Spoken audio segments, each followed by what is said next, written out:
नमस्कार मंडळी, कशात सगळ्या आशा करते स्वस्त असेल, मस्त असेल। मी वर्षा आयुर्वेदा रेसिपीज या माझ्या चॅनलमध्ये तुम्हा सर्वांचं खूप खूप मनापासून स्वागत करत आहे। दुपारचे 12 सव्वा 12 झाले होते आणि खूप भूक लागली होती आणि चटपटीचं आणि गरमागरम अशी खायची इच्छा झाली होती। तर म्हटलं चला मस्तपैकी सात्विक झिरो ऑइल व्हेजिटेबल्सनी प्रोटीनयुक्त भरलेली खिचडी बनवूयात। फक्त 15 मिनिटांमध्ये बनवून तयार होते। एकदम हेल्दी आणि सात्विक रेसिपी आहे। लहान मुलांपासून वयोवृद्ध माणसांपर्यंत ही रेसिपी तुम्ही नक्की घरी ट्राय करू शकता। भरपूर व्हेजिटेबल्सने भरलेली ही खिचडी आहे। तर सगळ्यात अगोदर आपल्याला 1 वाटी तांदूळ घ्यायचे, तुम्ही कोणतेही तांदूळ घेऊ शकता। आणि या ठिकाणी मी मूग डाळीची खिचडी बनवणार आहे, त्याच्यामुळे मूग डाळ 3 ते 4 चमचे टाकून घेतलेले आहे। तुम्ही मिक्स डाळ सुद्धा टाकू शकता किंवा मग तूर डाळ किंवा मग आपापल्या आवडीनुसार तुम्हाला जी डाळ आवडते किंवा मग मूग, मटकी, हुलग भिजवलेले असतात मोड आलेले, सो ते सुद्धा यामध्ये टाकू शकतात। मी मस्त असं स्वच्छ 2 ते 3 पाण्याने स्वच्छ धुवून घेतलं। आता माझ्याकडे मातीचे भांडे अवेलेबल आहेत, तुमच्याकडे नसेल तर तुम्ही स्टीलच्या भांड्यामध्ये ही खिचडी कुक करू शकता। जर्मलचं भांडं शक्य असेल तर अवॉइड करायचं असं मला तरी वाटतं। मातीच्या भांड्यामध्ये डायरेक्टली पाणी थोडंसं टाकून घ्यायचं, म्हणजे स्वच्छ धुतलेली तांदूळ आणि डाळ आहे तर ते टाकून घ्यायचं आहे।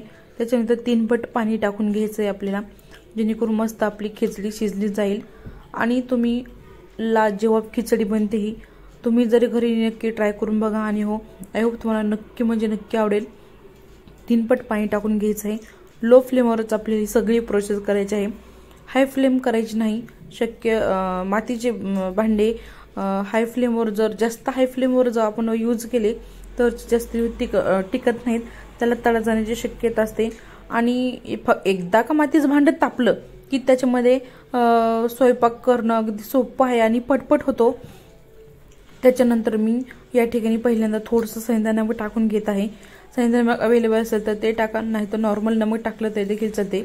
10 मिनिटं आपल्याला झाकून ठेवायचं आहे। 10 मिनिटं झालेली आहेत, पाणी गरम झालेलं आहे आणि त्याचबरोबर भात शिजायला लागलेला आहे। त्याच्यामध्ये या ठिकाणी मी दालचिनीचे तुकडे या ठिकाणी करून टाकत आहे। आता दालचिनीची पावडर नव्हती माझ्याकडे म्हणून मी दालचिनी तुकडे करून टाकलेले आहेत।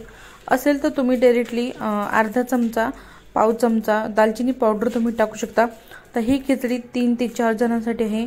या ठिकाणी मी पत्ताकोबी आणि मटर टाकलेलं आहे, गाजर, बीन्स, ज्या व्हेजिटेबल्स तुम्हाला आवडत आहेत सो त्या सर्व व्हेजिटेबल्स तुम्ही या खिचडीमध्ये टाकू शकता किंवा मग घरामध्ये ज्या अवेलेबल असतील ना सो त्या टाकल्या तरी देखील चालतं। असं नाही की आपल्याला ती भाजी असायलाच पाहिजे घरामध्ये, एखाद दुसरी भाजी नसेल तरी देखील चालतं। त्याचबरोबर या ठिकाणी आता भात शिजत आहे तोपर्यंत याच्यासोबत खाण्यासाठी मस्त अशी पुदिन्याची चटणी बनवणार आहे। तर ओलं खोबरं या ठिकाणी घेतलेलं आहे, 1 हिरवी मिरची घेतलेली आहे, कोथिंबीर आणि फ्रेश असा गावरान पुदिना। तर मस्त असं याचं वाटण तयार करून घ्यायचं आहे आणि थोडं थोडं पाणी टाकून याची मस्त अशी चटणी बनवून घ्यायची आहे। आणि पाट्यावरवटा असेल तर त्याच्यावर वाटलेली चटणी अगदी अप्रतिम लागते, पण आता शहरामध्ये हल्ली पाट्यावरवटा शक्यतो दिसत नाही किंवा रुखवतावर देतात, तोही छोट्या आकारामध्ये। सो जाऊ द्या, चटणी आपली बनवून तयार झालेली एकीकडे आणि एकीकडे 80% भात शिजलेला आहे। या ठिकाणी मी चवीप्रमाणे हिरवी मिरची कट करून घेतली होती, सो ती टाकली। तुम्ही डायरेक्टली पेस्ट सुद्धा या ठिकाणी टाकू शकता। आणि मस्त असं आपल्या खिचडीला कलर येण्यासाठी अर्धा ते पाव चमचा हळद टाकून घ्यायची आहे। आणि 80% तुम्हाला म्हटल्याप्रमाणे भात आपला ऑलरेडी शिजलेला आहे। आता बाकीचे इन्ग्रेडियंट्स आपण टाकायचे। तर ज्या इन्ग्रेडियंट्सला शिजण्यासाठी वेळ लागत होता तर ते आपल्याला अगोदर टाकून घ्यायचे आहेत। आणि ज्या भाज्यांमध्ये 80 ते 90% पाणी असतं सो त्या भाज्या आपल्याला नंतर टाकून घ्यायचे, जसं की पालक, मेथी किंवा मग आणखीन मग तुम्हाला जर ज्या पालेभाज्या आवडत असतील सो तुम्ही यामध्ये टाकू शकता। तर पालक मी भरपूर घेतलेला आहे, स्वच्छ धुवून बारीक कट करून घेतलेला आहे। आणि हो, अगोदर मी थोडंसं नमक टाकलं होतं आणि आता थोडंसं व्हेजिटेबल्स टाकल्याच्या नंतर मी थोडंसं नमक टाकून घेत आहे। आणि आता आपल्याला मस्तपैकी लो फ्लेमवर ही आणखीन भात शिजवून घ्यायचा आहे। तर यामध्ये तुम्ही जर घरगुती गरम मसाला वगैरे जर करत असतो, कोणाला स्पायसी खायचं असेल तर तुम्ही या ठिकाणी लाल मिरची पावडर थोडी टाकू शकता किंवा मग तुम्ही लाल मिरची पावडर नाही टाकली, जी मी हिरवी मिरची टाकली होती कट करून, सो ती पेस्ट करून टाकली तरी देखील मस्त लागते. 5 मिनिटानंतर आपल्याला बघू शकता तुम्ही 90 ते 95% आपला भात तयार झालेला आहे. फक्त 5% भात राहिलेला आहे. तर ती मस्त चव येते ती याने. एक टोमॅटो बारीक कट करून घेतला होता, तो टाकला आणि ओलं खोबरं कोथिंबीर, मस्त असा भात लागतो आणि तोही पुदिन्याची चटणी सोबत.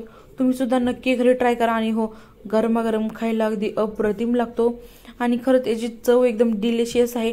तुम्ही घरी नक्की नक्की नक्की नक्की ट्राय करून बघा. आय होप तुम्हाला आजची